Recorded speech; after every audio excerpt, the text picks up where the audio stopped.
ચા છે એ ઝેર છે, મેથીની કોફી અમૃત છે. મેથી કડવી, મેથીની કોફી એકદમ ટેસ્ટી. ચા જેટલા સમયમાં બને એના અડધા સમયમાં મેથીની કોફી બને. ચા થી હાડકા નબળા પડે, મેથીની કોફીથી હાડકા મજબૂત થાય.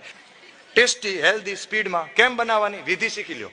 તપેલી ગરમ કરવાની, શેકી નાખવાની મેથી નાખીને. 1 કપમાં 8 થી 10 દાણા કોફી જોવે. ઓલા મેથીના દાણા, 1 કોફી 1 કપ કરવા માટે 8 થી 10 દાણા મેથીના જોઈ. શેકાઈ જાય એટલે એમાં સુગંધ આવવા મળશે મેથીની. થોડા કાળા પડી જશે, તરત એમાં દૂધ નાખવાનું, સાકર નાખવાની, ખાંડ નહીં નાખવાની, કારણ કે દૂધ અને ખાંડ વિરુદ્ધાર્થ. પછી એને ઉકાળ લેવાનું. ઉકાળીને પછી એમાં એલચી નાખવી તો નાખવાનું, સૂંઠ નખાય, જાયફળ, બધું મસાલો સરસ નખાય, બધો એકદમ ટેસ્ટી કોફી તૈયાર થાય.